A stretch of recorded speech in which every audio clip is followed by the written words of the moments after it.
Hey guys, Luis Cuevas here with MakeNorthTexasHome.com and Remax Cross Country, and today I wanted to talk to you about how to make an offer.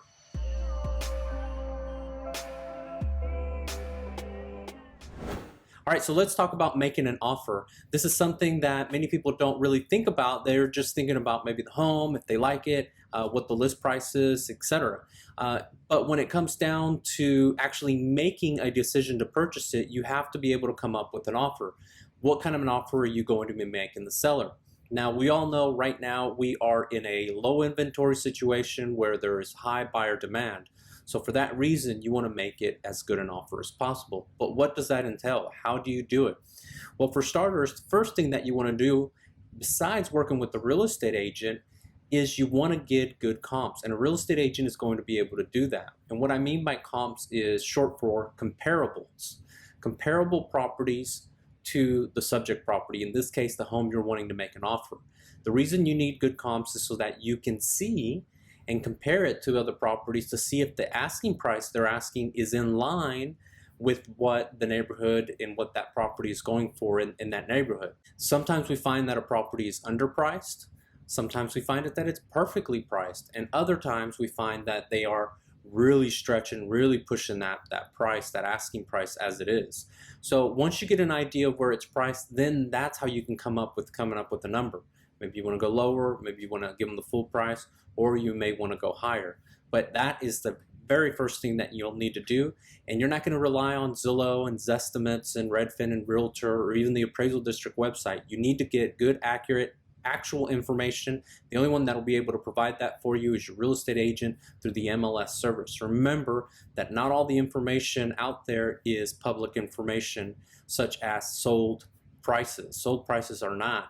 Zillow are just estimates. It's just an estimate. It's a guess of what they think the value is worth. So that is a good reason to go with a real estate agent. Another thing that you'll have to make sure you have in hand is to be qualified or pre-approved. And what this will entail is you actually meeting with the loan officer. They'll give you a letter stating that you're pre-approved. Now, this is important because remember, when you go to make that offer, that buyer or that seller may not take your offer very seriously if you don't have that letter. So be sure to have that handy and ready to go. So we talked about price, but I have to tell you that is what most consumers think about is price. Price is just one little tidbit amongst many different options that you have when making an offer. Now let me explain. How much of a down payment are you making? Why does that matter? Well, because the more of a down payment you're making, the less the appraisal is an issue and the more confident the seller will have. So how much earnest money are you putting down? Same effect. What about an option period? How long are you going to ask for it? 10 days, 15 days, 7 days, 5 days? How about no option period? Can you do that? That probably means you're not doing an inspection. Will you do an inspection? Will you not do an inspection? You know, those are the things that go into account when making an offer. What about contingencies? Do you have to sell your property before you can purchase this one and you have to put that in the offer?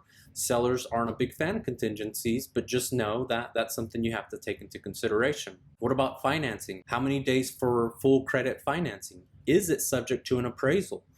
Are you fully approved?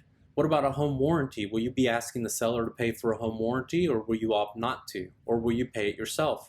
Speaking of paying things, what about closing costs? Are you asking the seller to pay some of your closing costs, or will you not ask for that? Or will you even go as far as paying some of the seller's closing costs? What about the refrigerator? Do you want to buy that from the seller? These are all things that you have to take into considerations, and many, many more.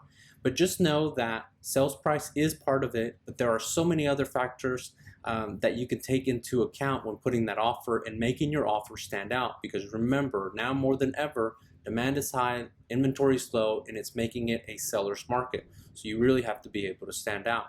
But at the core of all this is having a good real estate agent by your side. When you have a good real estate agent by your side, they'll be able to guide you every step of the way and make suggestions and give you those options so that you can make an educated decision. So again, thank you so much for watching this video. Hopefully you picked up a thing or two, but thank you so much. Now, hopefully you enjoyed this video, and if you want to see more, don't forget to subscribe to my YouTube channel, which is Make North Texas Home, or you can check out more videos on my website, which is MakeNorthTexasHome.com. Thank you so much.